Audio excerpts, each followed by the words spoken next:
हिंदी में यूपीएससी की तैयारी से संबंधित प्रोग्राम्स को देखने के लिए सब्सक्राइब करें स्टडी IQ-IAS हिंदी। नमस्कार, बहुत बहुत स्वागत है आप सभी का स्टडी IQ-IAS हिंदी में। मेरा नाम है अतुल जैन। तो भाई आप सभी जानते हैं कि यूपीएससी की तैयारी में जो एनसीईआरटी किताबें बड़ी जरूरी होती हैं।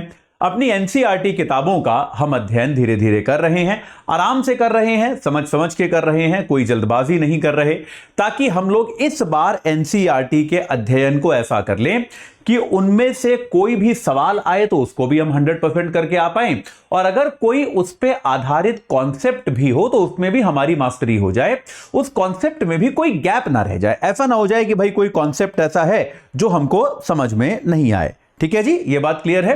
तो पिछले क्लास में, जिसमें आधी क्लास तो इंट्रोडक्शन में ही चली गई थी, लेकिन अब से वो नहीं होगा, तो भाई पिछली क्लास में हमने 9th क्लास का चैप्टर 1 शुरू किया था। तो चैप्टर 1 को भी हम आराम आराम से पढ़ेंगे। 9th क्लास आसान है, लेकिन तब भी उसको छोड़ेंगे नहीं, इग्नोर नहीं करेंगे, उसमें जल्दबाजी नहीं करेंगे, कॉन्सेप्ट को समझते हुए आगे बढ़ेंगे। तो आज जो है हम 9th क्लास के अपने चैप्टर 1 के साथ ही कंटिन्यू करेंगे। जहां पर हम लोग थे उसमें ये इंपॉर्टेंट पॉइंट था एक, जिस पे यूपीएससी में सवाल आया था, इसको एक बार जल्दी से दोबारा पढ़ लेंगे और आगे एक बार आगे शुरू करेंगे, और अगले आधे घंटे में हम जितना कर पाएंगे वहां तक हम करने की कोशिश करेंगे।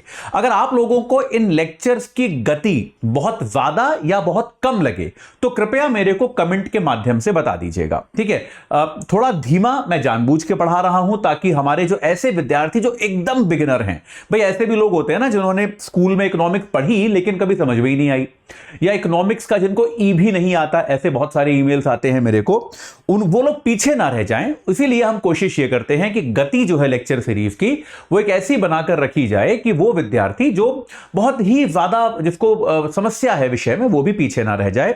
हालांकि जैसे जैसे हम विषय में आगे बढ़ेंगे आप लोगों की समझ गहरी होगी, आप लोगों की पकड़ बढ़ेगी, हम अपनी गति भी बढ़ाते रह सकते हैं। लेकिन शुरुआत में पहले 5-7 लेक्चर्स गति थोड़ी धीमी ही रखते हैं, ताकि हम लोग आसानी से जो है विषय पर अपनी एक पकड़ बना पाएं, विषय को हम पकड़ना शुरू कर पाएं। ठीक है, चलिए शुरू करते हैं। लेकिन शुरू करने के पहले एक जो बेसिक बात मुझे आपको बतानी है, सबसे पहला कि भाई हमारा ये जो लॉन्ग टर्म बैच है ये 5 तारीख से शुरू हो गया है। तो आप में से ज्यादातर लोग एनसीईआरटी देख रहे हो, तो आप लोग बिगिनर होगे, मैं इस बात को समझ सकता हूं। बिगिनर्स के लिए एक अलग प्रकार का लॉन्ग टर्म बैच हम लेकर आए हैं। लॉन्ग टर्म बैच जो है ये उन लोगों के लिए जरूरी है, उन लोगों के लिए आवश्यक है, काम का है, जो 2026 और 2027 में एग्जाम देने वाले हैं। ठीक है, तो इसमें क्या होगा, पहले एक वर्ष यानी कि करीब करीब 2025 के मध्य तक आपको हम सिलेबस में क्या पढ़ाएंगे, बेसिक लेवल का कंटेंट पढ़ाएंगे, एकदम बेसिक्स आपके मजबूत कर देंगे, ताकि उसके बाद जब हम आपको यूपीएससी लेवल का एडवांस सिलेबस पढ़ाएं तो आपको उसमें कोई दिक्कत ना हो और आप उसमें गति कम करने को ना कहें। ठीक है, तो इसलिए अगर आप लोग जुड़ना चाहते हैं तो एजे लाइव कोड लगा दीजिए, 32,999 यहां पर लिखा है, लेकिन उससे भी कम में उपलब्ध है। अगर आप पोर्टल पे जाके एजे लाइव कोड लगाएंगे तो भाई याद रखिए 2026-27 सारी सुविधाएं इसमें आपको मिलेंगी, lectures, live lectures, test series, किताबें। आप जितनी बार भी प्री क्वालिफाई करोगे उतनी बार आपको हम दिल्ली बुलाएंगे, आपका रहना खाना पढ़ना सब कुछ फ्री होगा।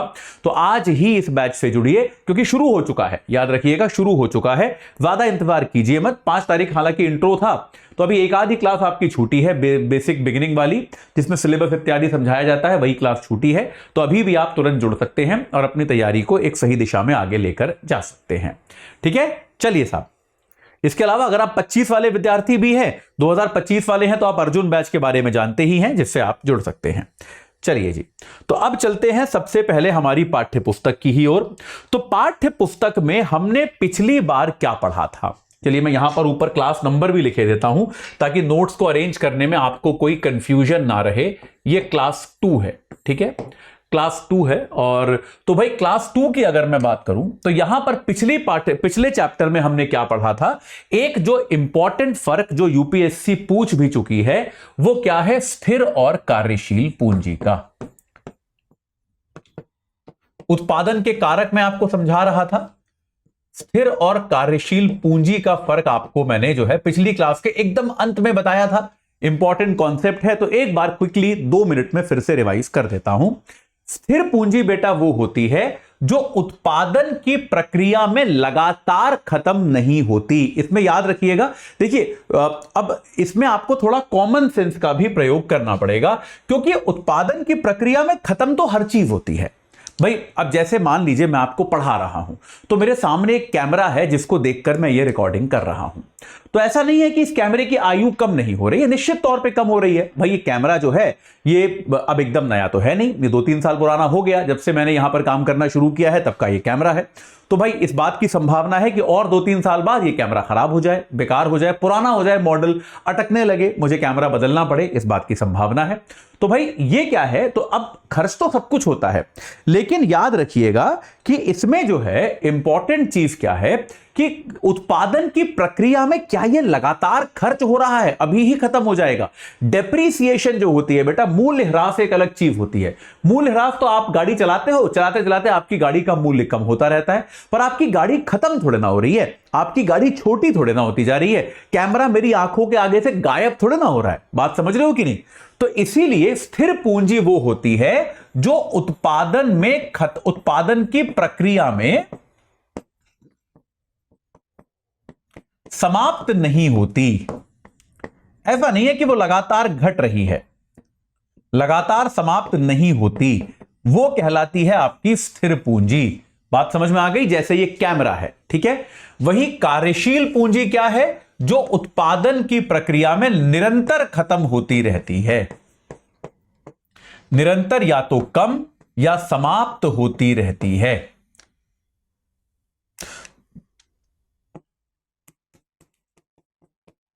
ये बात सही है। जैसे एक टैक्सी वाला व्यक्ति है, उसकी गाड़ी जो है, गाड़ी निश्चित तौर पे स्थिर पूंजी में आएगी, लेकिन गाड़ी के अंदर जो तेल डला हुआ है वो किस में जाएगा, वो आपकी कार्यशील पूंजी में जाएगा, क्योंकि वो निरंतर खत्म हो रहा है। एक कोई कपड़ा बनाने वाला व्यक्ति है, उसकी कपड़ा बनाने की मशीन जो है वो कहां जाएगी, स्थिर पूंजी में जाएगी, लेकिन कपड़ा बनाने के लिए वो जो धागे का इस्तेमाल कर रहा है वो कहां जाएगा, वो कार्यशील पूंजी में जाएगा। ये फर्क समझ में आया कि नहीं आया। इसके और एग्जाम्पल सोचकर देखिए, आपको और एग्जाम्पल समझ में आएंगे। ठीक है, अब जैसे मैं आपको जो पढ़ा रहा हूं, इसमें ये कैमरा क्या है, ये स्थिर पूंजी है, इसमें ये सारी की सारी पूंजी जो है स्थिर पूंजी है। इसमें शायद कार्यशील पूंजी कुछ भी नहीं है कि भाई ये जो बिजली है, बिजली कह सकता हूं मैं, विद्युत जो है, विद्युत जो लग गई वो खत्म हो गई, नई विद्युत आ रही है फिर। अब बात सही है कि नहीं। तो भाई इस कैमरा की जो बैटरी है, ये बैटरी खत्म हो जाएगी, बैटरी मुझे फेंक के नहीं लानी पड़ेगी या रिचार्ज करनी पड़ेगी, तो बैटरी की ऊर्जा जो है वो कार्यशील पूंजी है। ये बात समझ में आ रही है कि नहीं आ रही है। तो स्थिर और कार्यशील पूंजी जो है वो इस प्रकार से काम करती है। इसका ये फर्क जो है आपको समझ में आना चाहिए, ये बहुत इंपॉर्टेंट है। ये छोटा सा कॉन्सेप्चुअल चीज भी है, इसमें बस आपको याद ये रखना है, मैं बार बार कह रहा हूं कि मशीनों की घिसावट जो है उसको हम खर्च होना नहीं मानते। स्थिर और कार्यशील पूंजी के लिए मशीनों की घिसावट को हम खर्च होना नहीं मानते, ये खर्च होना नहीं कहा जाता। तो इसीलिए मशीनें जो हैं वो स्थिर पूंजी में ही आएंगी। भाई अगर मशीनों की घिसावट को, जैसा आपको मैंने बताया ना कि भाई ये कैमरा भी धीरे धीरे खराब हो रहा होगा, कभी ना कभी खराब हो ही जाएगा ना, या फिर आप गाड़ी चला रहे हो, आपकी गाड़ी पुरानी होती जा रही है, तो ऐसे तो दुनिया की हर चीज कार्यशील ही हो जाएगी, है ना। गति आपकी आपका जो स्थिर ऊर्जा है वो तो कुछ रहेगा ही नहीं, ऊर्जा कह रहा हूं, माफ कीजिएगा, स्थिर पूंजी तो कुछ रहेगी ही नहीं। बात समझ रहे हैं कि नहीं। तो आपकी जो पूंजी है वो आमतौर पे मशीनों की घिसावट को, हम घिसावट के बावजूद हम मशीनों को स्थिर पूंजी में मानते हैं। धन, पैसा जो है, वित्त जो है, वो भी एक कार्यशील पूंजी है। कि भाई मान लीजिए आप एक बिजनेस में इन्वेस्ट करते हो, तो पैसा तो खत्म होता रहता है ना आपका, कि भाई आज आपको कुछ खर्चा करना पड़ गया, फिर आपको स्टाफ की तनख्वाह देनी पड़ गई, पैसा तो खर्च होता है। तो इसीलिए क्या है, ये भी एक प्रकार की कार्यशील पूंजी है। इस फर्क को याद रखना है, इसमें कंफ्यूज नहीं होना है। ठीक है जी, ये क्लियर हो गया। पिछली क्लास का कॉन्सेप्ट था लेकिन एंड में पढ़ाया था एकदम, तो मुझे लगा एक बार इसको दोबारा देख लेते हैं। चलिए साहब, ये क्लियर हो गया। उत्पादन के कारक आपको मैंने बता दिए। एक और कारक जो इसमें है वो क्या है, मानव पूंजी, जो आपको मैंने बताया। मानव पूंजी अगले चैप्टर में आएगी विस्तार से, तो मानव पूंजी को तब अच्छे से पढ़ लेंगे। ह्यूमन रिसोर्स जिसे हम कहते हैं, एचआर, आदमी की बुद्धिमत्ता, आपका विचार, आपके पास आइडिया आया, इंटेलिजेंस, नॉलेज, भाई ये भी तो एक पूंजी है। अगर जैसे मैंने आपको बताया ना, मुझे मान लो आता ही नहीं पढ़ाना, तो मैं क्या पढ़ा लेता भाई, मैं क्या उत्पादन कर लेता। किसी वर्कर को मशीन चलानी ही नहीं आती, एंटरप्रेन्योर को बिजनेस का आइडिया ही नहीं आता, तो ये भी मानव पूंजी आवश्यक है। तो मानव पूंजी हम अगले चैप्टर में अच्छे से पढ़ेंगे, इसलिए यहां पे इसको शॉर्ट में कर लेते हैं। चलिए, अब क्या है बेटा, यूपीएससी के सिलेबस में इकोनॉमिक्स में कृषि का एक बहुत इंपॉर्टेंट चैप्टर है, और कृषि के उस बहुत इंपॉर्टेंट चैप्टर की बहुत सारी इंपॉर्टेंट डिटेल्स कहानी के तौर पे यहां पर दी गई हैं। इस कहानी को साथ में पढ़ लेते हैं, जो भी डिटेल हमको इंपॉर्टेंट लगेगी उसको हम फटाफट लिखते चले जाएंगे। एक बार मैं स्प्लिट स्क्रीन करके देखता हूं, क्या पता आ जाए। एक बार आया नहीं था यहां पर, जो है नोट जो है नया नोट तो नहीं आएगा। Load the last save file, yes, नहीं ये तो गलत फाइल आ गई ना। चलिए कोई नहीं, इसको बंद कर देते हैं। अरे रे रे रे, ये तो गलत फाइल खुल गई। चलिए कोई बात नहीं, ये कुछ गलत फाइल खुल गई, कोई बात नहीं, हम इसका देखते हैं। वो उसके नोट्स में आपको एक बार दोबारा भेज दूंगा, आप चिंता मत कीजिए। हाँ कोई बात नहीं, कोई टेंशन नहीं करेंगे इसकी। तो भाई स्थिर और कार्यशील, मैं एक बार दोबारा यहां लिख देता हूं, क्लास 2, ठीक है। स्थिर आपको पता है और कार्यशील आपको मैंने बता ही दिया, ठीक है ना जी। स्थिर और कार्यशील तो आपको पता ही है, पूंजी, और इसके अंदर जो है हमें क्या करना है, स्थिर और कार्यशील पूंजी के अंदर, स्थिर के अंदर मशीनें इत्यादि आएंगी। बेसिकली जो लगातार खर्च ना हो,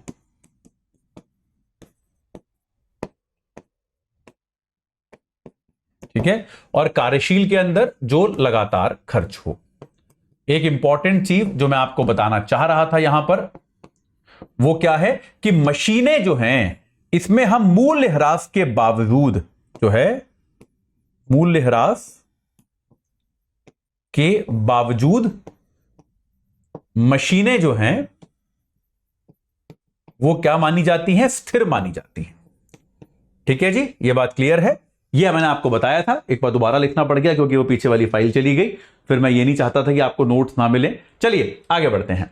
हाँ भाई, अब देखिए खेती के मामले में यहां पर कुछ एक इंपॉर्टेंट बातें हमको बताने की कोशिश करी गई है कि पालमपुर में खेती जो है उत्पादन की प्रमुख क्रिया है। ये छोड़ दीजिए, पालमपुर एक फिक्शनल गांव है, किसी भी गांव में होता है। 75% लोग कृषि पर निर्भर हैं, वो किसान या कृषि श्रमिक हो सकते हैं। ठीक है, एक फर्क समझ में आया कि हर व्यक्ति जो खेती करता है, कोई जरूरी नहीं है कि वो किसान हो। खेती कौन कौन कर सकता है? अगर मैं कृषि की बात करूं तो कृषि कौन कौन कर सकता है? या तो किसान या कृषि श्रमिक। फर्क समझे दोनों में। कृषि श्रमिक कौन होता है? जिसके पास, ये बेसिकली मजदूर है। कृषि श्रमिक कौन है? ये मजदूर है, इसके पास अपनी जमीन नहीं है। ये वो व्यक्ति है जिसके पास अपनी स्वयं की भूमि नहीं है। इसके पास अपनी भूमि नहीं है, ये किसी दूसरे की जमीन पर, किसी दूसरे की भूमि पर काम करता है। ठीक है, तो ये दो वर्ग होते हैं, एक तो किसान है और एक कृषि श्रमिक है। हर व्यक्ति जो खेती करता है वो किसान हो जरूरी नहीं है। हर व्यक्ति जो है वो, उसके पास अपनी खुद की जमीन भी नहीं होती। लोग दूसरे की खेतों पर, दूसरे की जमीन पर मजदूरी भी करते हैं। ठीक है, ये बात यहां पर क्लियर होती है। छोटे छोटे कॉन्सेप्ट होते हैं, आप आगे पढ़ोगे जब आप मेन स्ट्रीम तैयारी करोगे। ठीक है, अब एक इंटरेस्टिंग बात है, देखिए कृषि उत्पादन में एक मूलभूत कठिनाई क्या है? मूलभूत एक कठिनाई जो है, लिमिटेशन क्या है? जैसे मान लीजिए कि भाई आज मैं आपको एक बिजनेस से इसका एग्जांपल बताता हूं कि आज जो है मैं एक कोचिंग इंस्टीट्यूट चलाता हूं। चलिए एग्जांपल लेते हैं, मान लीजिए मेरा एक कोचिंग इंस्टीट्यूट है, अतुल जैन कोचिंग इंस्टीट्यूट। ठीक है, अब भाई मैं अकेला पढ़ाता हूं, उसमें मैं अकेला पढ़ाता हूं तो मैं 50 बच्चों को पढ़ा सकता हूं ज्यादा से ज्यादा। ठीक है भाई, मैं अगर क्लासरूम खोल रखी है, 50 बच्चे, 100 बच्चे, मैं अकेला टीचर हूं, कितने बैच ले लूंगा यार? एक बैच, 2 बैच, 3 बैच, चलो उससे ज्यादा तो ले नहीं सकता मैं। तो मैं क्या करता हूं, जब मुझे अपने बिजनेस का विस्तार करना होता है तो मैं नए लोग ले आता हूं, मैं और फैकल्टी लाता हूं। भाई स्टडी आईक्यू भी कैसे बना? पहले शुरुआत में 2-3 टीचर्स ने पढ़ाना शुरू किया जो फाउंडर्स थे, फिर वो और टीचर्स लाए, फिर और टीचर्स लाए, फिर और टीचर्स लाए, अच्छे टीचर लाते गए, इंस्टीट्यूट बनता गया। ऐसे ही तो बना कोई भी इंस्टीट्यूट। ठीक है, कृषि में प्रॉब्लम क्या है? आपके उत्पादन का जो सबसे बड़ा स्रोत है वो क्या है? भूमि। भाई कृषि में उत्पादन तो जमीन से ही हो रहा है ना, आसमान में तो खेती करोगे नहीं आप। तो कृषि के साथ बड़ी चुनौती बेटा क्या है? ये भूमि आप बढ़ा नहीं सकते। बढ़ा सकते हो क्या कि भाई देश की चलो जमीन बढ़ा देते हैं? अरे कैसे बढ़ा लोगे भैया, जमीन तो उतनी ही है, भारत के अंदर जमीन तो उतनी ही है, और उस जमीन पर दूसरे काम भी होने हैं। दूसरे काम भी जरूरी है, आबादी बढ़ रही है, लोगों को रहना भी है, घर भी चाहिए। आप लोगों को ऐसे स्लम में तो रख नहीं सकते हमेशा, आपको उन्हें घर भी बना के देने हैं। सरकार कहती है सबको घर बना के देंगे, घर कोई आसमान में तो बनेंगे नहीं, सरकार जमीन पे ही बनाएगी। औद्योगिकीकरण की हम बात करते हैं कि उद्योग धंधे लगेंगे, उद्योग धंधे कहां लगेंगे? जमीन पर ही लगेंगे। देखिए, अगर आप चाहते हो दुनिया भर की फैक्ट्रियां आपके देश में खुले, कहां खुलेंगी? जमीन पे ही खुलेंगी। जमीन पर खुलेंगी तो जमीन पे खेती तो नहीं हो पाएगी। एक और बात, अगर हम चाहते हैं कि देश में जंगल बढ़ जाएं, बहुत सारे वन बढ़ जाएं, हम ये भी तो कहते हैं पर्यावरण के लिए वन बहुत आवश्यक है, तो वन जो है, वन कहां लगेंगे? वन भी जमीन पर लगेंगे। जहां वन होंगे वहां भी खेती नहीं हो पाएगी। तो याद रखिए, एक बड़ी समस्या कृषि के साथ क्या है कि एक बहुत बड़ा संसाधन जो है भूमि, यह भूमि सीमित है, और इस भूमि पर चारों तरफ से दबाव पड़ता है। एक तो दबाव कृषि का है कि भाई खेती बढ़ाओ, खेती बढ़ाओ, ठीक है, एक तो कृषि का दबाव है कि और जमीन चाहिए खेती के लिए, लेकिन जनसंख्या के लिए आवास की भी आवश्यकता है, हमें उद्योगों की भी आवश्यकता है, हमें वनों की भी आवश्यकता है। तो ये सारी आवश्यकताओं के लिए भूमि तो कॉमन ही है ना यार। आप ये थोड़ा ना कर लोगे कि पड़ोस वाले देश पे चलो कब्जा कर लेते हैं, चलो उनकी जमीन को भी हम अपने में मिला लेते हैं और उसके साथ जो है फिर हम खेती बाड़ी करेंगे। ऐसा तो आप कर नहीं सकते। तो जमीन जो है वो न सिर्फ उतनी ही है, बल्कि इस बात की पर्याप्त संभावना है कि आने वाले दिनों में जमीन कम हो सकती है। कृषि के क्षेत्र में जो जमीन दी जा रही है, प्रयोग की जा रही है, वो कम हो सकती है। इस बात की संभावना है क्योंकि आपकी आबादी तो बढ़ रही है, लोगों की आय बढ़ेगी तो लोग बड़े घरों में रहना चाहेंगे, लोग जो है बेहतर उद्योग धंधे लगाना चाहेंगे, इन चीजों के लिए जमीन चाहिए होगी। तो भूमि की जो उपलब्धता है कृषि के लिए, तो कृषि हेतु जो उपलब्धता है, ये उपलब्धता आपको घटती हुई भी नजर आ सकती है। बात समझ रहे हो कि नहीं समझ रहे हो? और अगर घट नहीं रही है तो कम से कम हम इतना तो कह सकते हैं कि बढ़ना बहुत मुश्किल है यार। इसको आप बढ़ाने की अगर आप सपने देखो कि भाई कृषि योग्य भूमि को हम डबल कर देंगे अगले साल, अरे कैसे कर दोगे? बाकी कामों का क्या होगा? बात समझ में आ गई कि नहीं आ गई? तो ये जो है इसको समझिए। देखिए, इसीलिए मैं कहता हूं सरकार चलाना इतना आसान होता नहीं है जितना हम लोगों को आराम से कमेंट्री करते लगता है कि अरे तो क्या हो गया, और जमीन पे खेती कर लो ना। अरे कैसे कर ले, बाकी काम कैसे होंगे? बात समझ रहे हो कि नहीं? तो ये एक बड़ी चुनौती है, ये एक बड़ा एक चैलेंज आता है आमतौर पर कृषि के सामने। ठीक है, अब इसमें यहां पे क्या लिखती है किताब कि कृषि एक भूमि क्षेत्र वस्तुतः स्थिर ही होता है, वही जो मैं कह रहा था। 1960 से आज तक जुताई के अंतर्गत भूमि क्षेत्र में कोई विस्तार नहीं हुआ। 1960 तक क्या था? बहुत सारी बंजर भूमि थी, जिसमें बंजर कैसे थी? पानी ही नहीं था।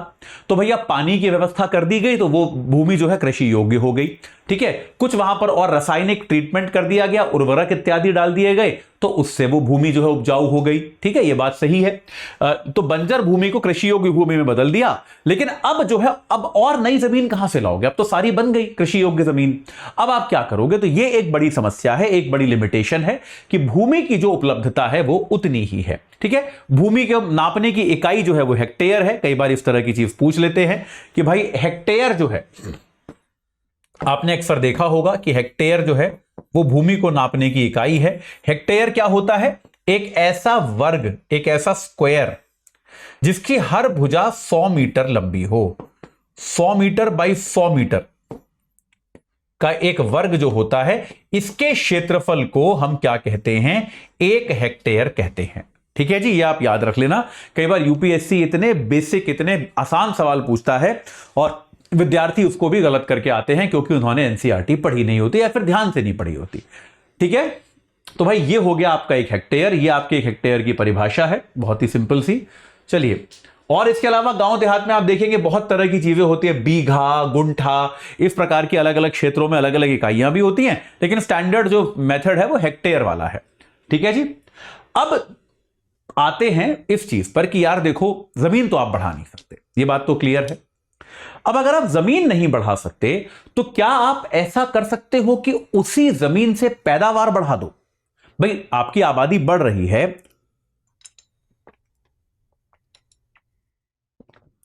फसल तो आपको यार और लगेगी, यह बात तो क्लियर है।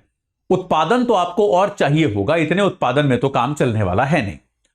तो अगर आपके पास जो है, चलिए जमीन उतनी ही है, पृथ्वी का जो भूमि है वो तो उतनी ही है, तो क्या एक समाधान यह हो सकता है कि भूमि तो उतनी की उतनी है, चलो कोई बात नहीं, लेकिन उस भूमि से जो पैदावार होती है, जो फसल उत्पन्न हो रही है, उस फसल की मात्रा को हम बढ़ा दें? क्या ऐसा हम कर सकते हैं? क्या इस बात की कोई संभावना है? क्या यह पॉसिबल है? यह पॉसिबल है।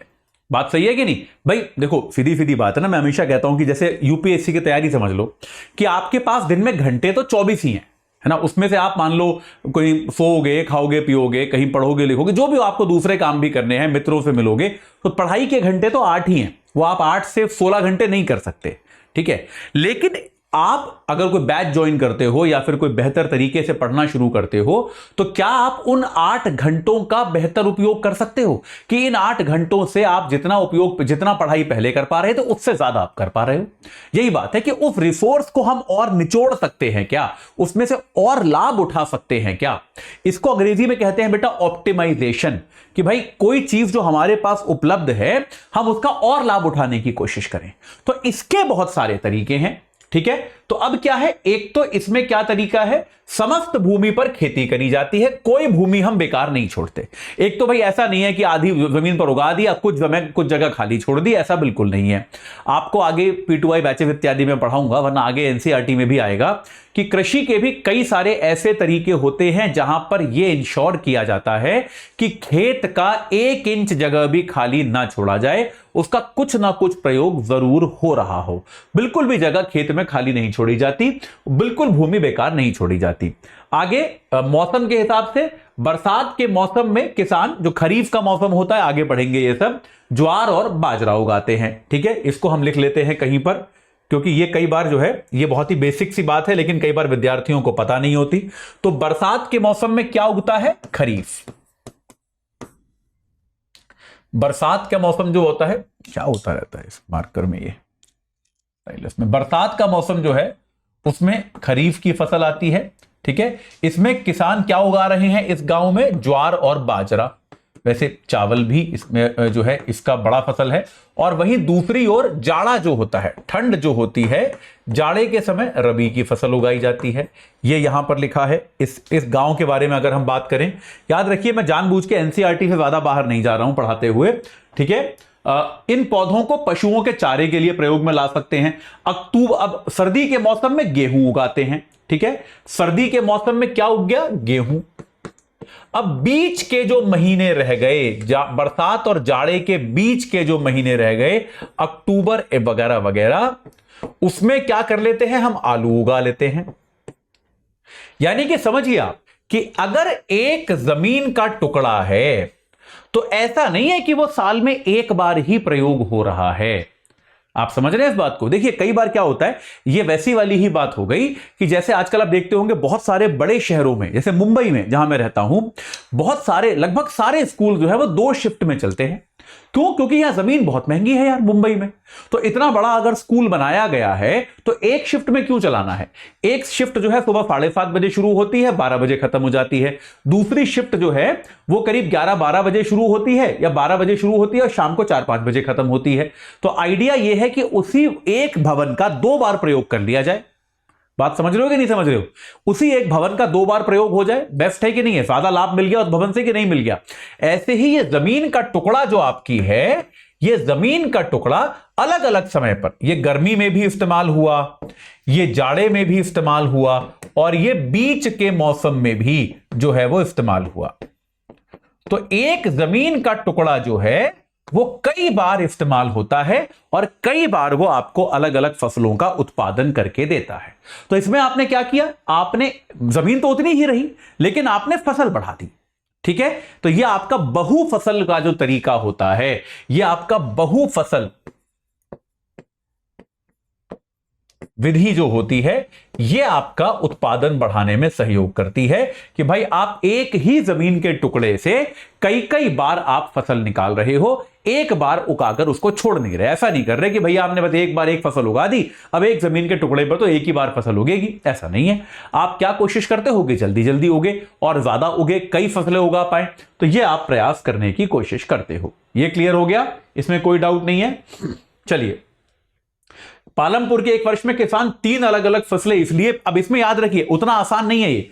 पालमपुर में किसान इसलिए ये कर पाता है क्योंकि वहां पे सिंचाई की सुविधा उपलब्ध है।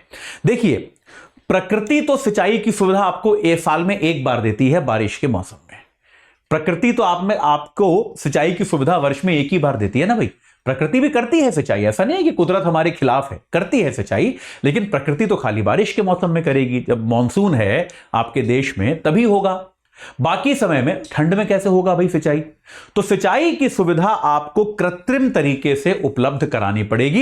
ये पालमपुर गांव जो है इसमें ये उपलब्ध है, ठीक है। पालमपुर में बिजली जल्दी आ गई थी, उसका प्रभाव यह पड़ा कि सिंचाई की पद्धति बदल गई। तो पहले क्या होता था, ये एक हालांकि एनसीईआरटी से थोड़े बाहर की बात है, ये बात सत्य है कि इस बात का बहुत आंकड़ा है कि पहले जब है सिंचाई के लिए बिजली इत्यादि नहीं थी, तो अब क्या होता था, किसानों को पानी दूर से लाना पड़ता था, तो किसान को वो बहुत ज्यादा श्रम लगता था, ऑब्वियस सी बात है। तो इसीलिए किसान कम फसल उगाते थे, ऐसी फसल उगाते ही नहीं थे जिसमें ज्यादा पानी लगे। लेकिन एक बार जब बिजली आ गई, बहुफसल विधि आपकी जो होती है वो बिजली पर बहुत निर्भर होती है। बिजली आ गई तो आपके यहां लग गए नलकूप। नलकूप क्या होता है भैया, आपका खेत है, खेत के बीच में ट्यूबवेल लग गया तो भूमिगत जल जो है वो निकल कर आप आराम से खेत में हर जगह फैला सकते हो। तो इसके जरिए सरल सिंचाई जो है आपको मिल जाती है, आपको सिंचाई आसानी से मिल जाती है। और अगर सिंचाई आपको आसानी से मिल जाती है तो पानी की उपलब्धता के लिए आप प्रकृति पर निर्भर हो ही नहीं, आपको फर्क ही नहीं पड़ता कि भाई प्रकृति पर क्या, अगर बारिश हो रही है तो अच्छी बात है, नहीं हो रही तो भी कोई बात नहीं, मेरे पास तो दूसरा तरीका है सिंचाई करने का। तो आप इस दूसरे तरीके से भी सिंचाई करते रह सकते हो अगर आपके पास बिजली की सुविधा है, यह आपको याद रखना है। लेकिन सवाल यह है कि क्या यह सुविधा हर जगह है? क्या यह सुविधा हर जगह है? क्या भारत के हर गांव में हम ये कह सकते हैं कि ऐसी सुविधा उपलब्ध है? ये उपलब्ध नहीं है। तो अभी भी क्या है, भारत के बहुत सारे गांवों में सिंचाई की प्रॉब्लम होती है क्योंकि हमारे पास बिजली इत्यादि उतनी उपलब्ध नहीं है, नलकूप इत्यादि की सुविधा जो है वो उतनी सरलता से उपलब्ध गांव में नहीं हो पाती। ठीक है जी, ये बात क्लियर हो गई। तो 70 के दशक के मध्य में क्या हो गया, आपके यहां नलकूप अच्छे से लग गए, तो ये बात स्पष्ट हो गई। तो हर जगह ऐसी उच्च स्तरीय व्यवस्था नहीं है। जहां पे नदियां बहती हैं वहां पे, जैसे उत्तर के मैदान है वहां पे सरल है क्योंकि नदियों से पानी आप आसानी से नहर वगैरह बनाकर भी ला सकते हो, ठीक है। पठारी क्षेत्र में सिंचाई कम होती है, लेकिन आज भी हमारे देश में कुल कृषि क्षेत्र के 40% से भी कम पर सिंचाई होती है। यानी कि आज भी हमारे देश का कुल कृषि क्षेत्र जितना भी है, कुल कृषि क्षेत्र के 40% तक पर ही सिंचाई की सुविधा उपलब्ध है।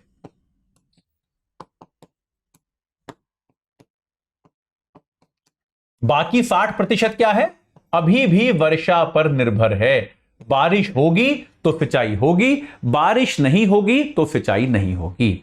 बात समझ रहे हो कि नहीं? तो ऐसा नहीं है कि जो पालमपुर की स्थिति बताई है वो पूरे देश की स्थिति है, ये कोई आवश्यक नहीं है।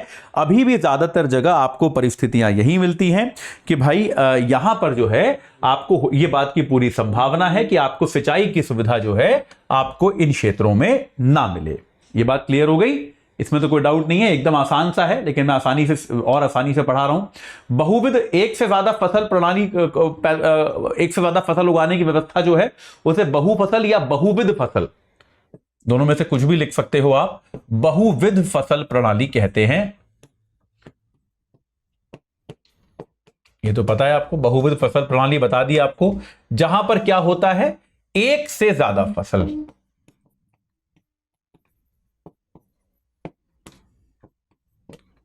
ठीक है, तो ये आपके जमीन का एक अच्छा उपयोग करती है, एक बड़ा बेहतर उपयोग आपकी जमीन का इसके माध्यम से हो पाता है अगर आप बहुविध फसल प्रणाली में आप ये करते हैं। ठीक है, तो भाई 2-3 फसलें आपको आमतौर पे यहां पर पैदा होती हुई देखी जाती हैं, जो आपको बताया, गेहूं, ज्वार, बाजरा, गन्ना, आलू, ये सारी फसलें जो हैं आप इसका पैदा करते हैं। ये आंकड़े हैं, ठीक है, थोड़े बहुत इनको हम छोड़ सकते हैं, इसको ये सब डायग्राम वायग्राम है, इनको हम त्याग सकते हैं।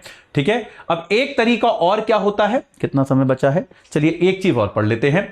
तो एक तो बहुविध फसल प्रणाली है, दूसरा तरीका क्या है, एक तो भाई ये हो गया कि आपने ज्यादा फसल उगानी शुरू कर दी, एक तरीका तो ये है।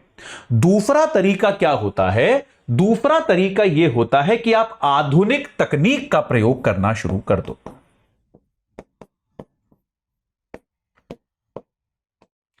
दूसरा तरीका क्या है कि आप आधुनिक तकनीक का प्रयोग करना शुरू कर दो। आधुनिक तकनीक के प्रयोग को अगली क्लास में ही करेंगे क्योंकि अब ज्यादा समय बचा नहीं है। तो आधुनिक तकनीक के प्रयोग से भी आप कृषि की उत्पादकता को बढ़ा सकते हो, उसको आप इन्हांस कर सकते हो।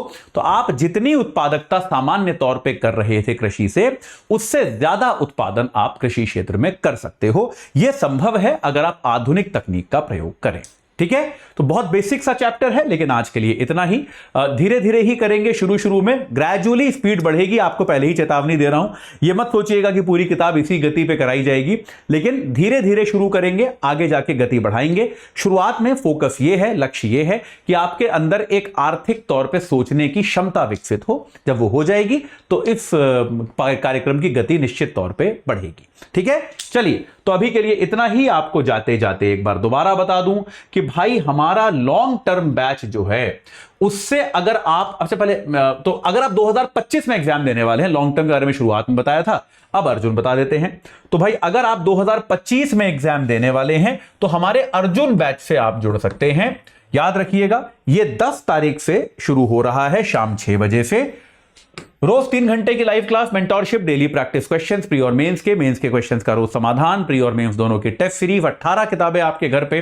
साथ के साथ अगर प्री क्वालिफाई करेंगे तो आपको हम दिल्ली बुलाएंगे। आपका रहना, खाना, पढ़ना सब कुछ पूरी तरह से फ्री होगा।